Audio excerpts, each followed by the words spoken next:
guys, welcome back. I'm so excited to have you guys here. We are gonna jump into the video. I did go to the library yesterday and picked up this very fun looking cover. It just caught my eye, this Roman statue. The blurb at the beginning of the book just sounds right up my alley. It's set in 1969 in Rome, and it says here that it's Lessons in Chemistry meets Mad Men in this wildly entertaining debut novel set in glamorous Rome. It follows the free-spirited wife of an American diplomat as she desperately tries to contain a scandal of her own making.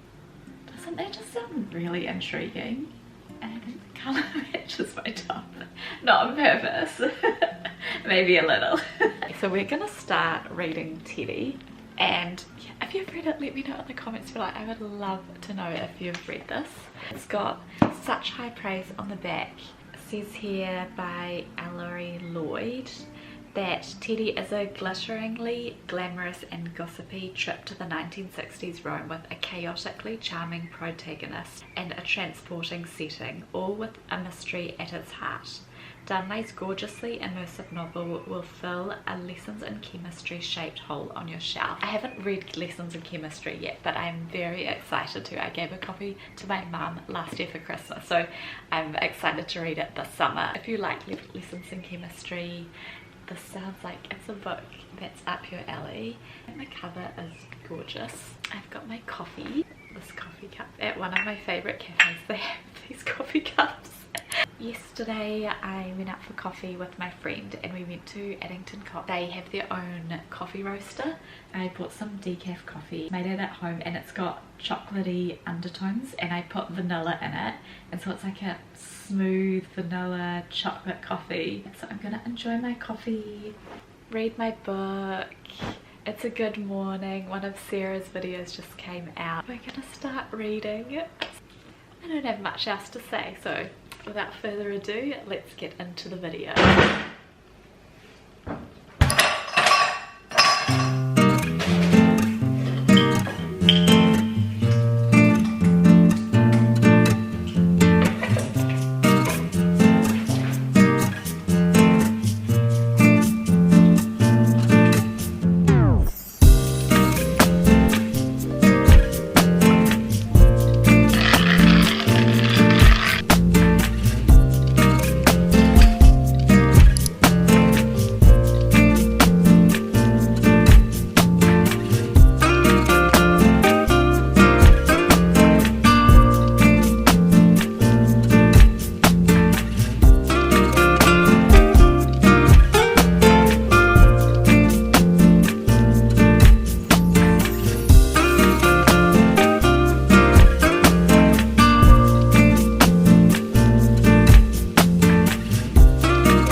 Reorganize that today.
Favourite books here. One of my favourite fantasies. Favourite romance, cowboy books. Can't wait to read these festive ones. Looks so cute. historical romance fiction, and then more fantasy, fantasy. And then up here we've got Magnolia, Belashavak, Dolly. These ones are all mystery, and that one's too long. And then down here we have got Krista and Becca Ritchie books. I don't have them all because some are on Kindle. And then like these, I don't have the whole sets because I read some of them on Kindle or haven't started them yet. Haven't started that yet. That or that. This is probably my favourite section here. These books here I love. And that up there as well. And then we've got some romance books and then some random ones that are all different sizes. My sister's favourite books. I read that first one on my Kindle. Some New Zealand authors, and then ones I got in the community book library. Good morning, it is Tuesday morning. I am still reading Teddy. Got up to page 125. I read about 25 pages last night. The first 100 pages, I was a little like, come on, where's it going? But you can feel like something else is underlying Teddy's character, because Teddy's character is very naive, nonchalant, just like kind of all over the place, but you get a feeling that something else is underlying. And then the last 25 pages that I read was so good. You get this sneaky line that something else is happening. Teddy is being interviewed by two detectives. She is delaying, she's prolonging the story. She's like really dragging out her side of the story. That's our point of view as well. It goes back and forth between 1969 and 1963. She's from Dallas, Texas, and she goes to Rome with her husband, and her husband comes across as not a very nice guy. He kind of just leaves her to be while she's in Rome. She was expecting to go to Rome and go to parties, explore the culture, but meanwhile she's left at home, and he goes out and he says he's a American sales kind of rep person, so he sells refrigerators and stuff to Italians, but it just feels like it's not adding up. I'm really intrigued to find out what happens. I'm going to read this morning, have a bit of a chill morning. I actually have the day off today, which is really nice. Yesterday I went into work just to pick up an extra shift and then extended it, so I did a 12-hour shift and got the day off, which worked out really nicely actually. So I had a really nice sleep in this morning and going to read this, and I woke up to a package from my mum on the door, and she gave me this really nice necklace and this mug. She was like, turn it over, because I FaceTimed her and my sister when I was opening the present, and she said today is a good day for being poo, and then she said turn it around, so that's that side, and it's so cute. On the other side it's Piglet, and it says I always enjoy a little something about now.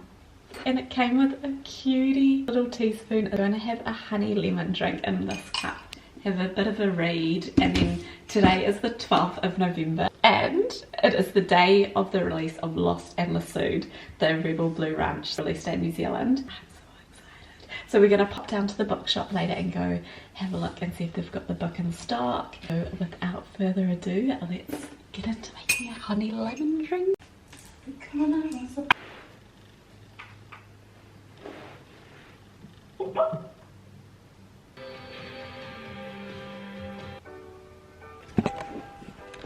She paces the floor, closes. She waits and takes her time, 'cause little Miss Sunshine always thinks it's gonna rain. To tell you the truth, times I wish I was afraid. When disappears and we all whenever the past is alone.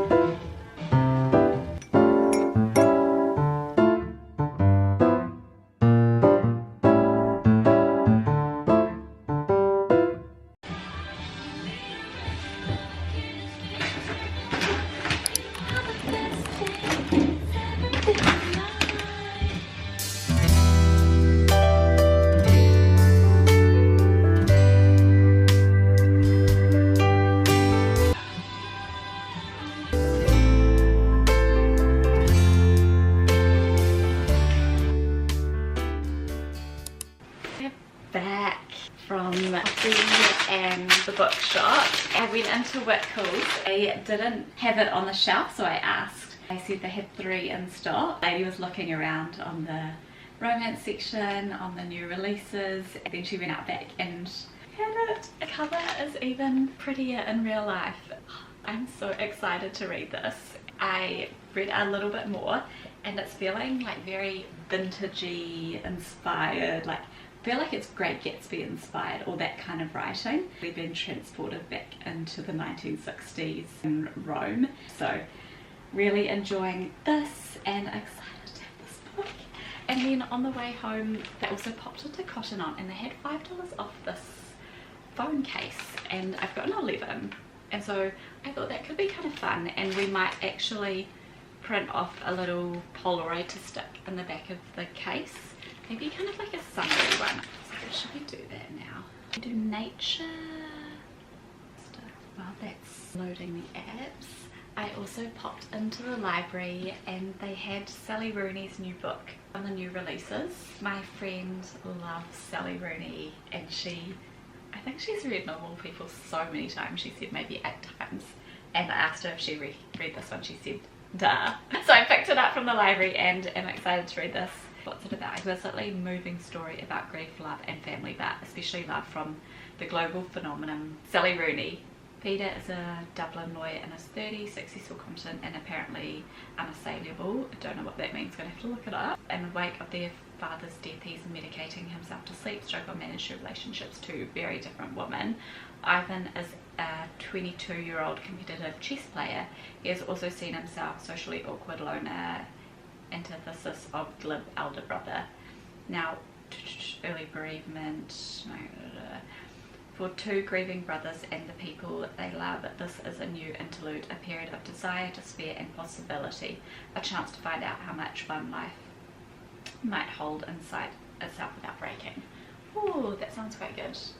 Interesting. And then on the other end of the spectrum, I picked up this one here, Sarah Morgan, The Christmas Book Club, and it's another book about book clubs. I just can't get enough of books about book clubs, and I did get swayed by the ratings on Goodreads. It got 4 stars, and I was reading the front. It just has a little thing, dear reader, and it says, there is little in life more comforting than good friends and good books. Maybe chocolate, but we can argue about that later. And that kind of hooked me from the beginning. And then it says, keeping up with friendships can be challenging when everyone is so busy and short on time. And that is the case with 3 friends in the story. Claudia, Anna and Erica have been friends for 2 decades, but life has taken them in different directions. Their solution has been to spend a week together every year talking about books and reconnecting with each other. It sounds so fun. I think I might do a video on a week of reading books on the covers or in the titles. I save that for that video. Okay, so I've chosen this one with me and my sister.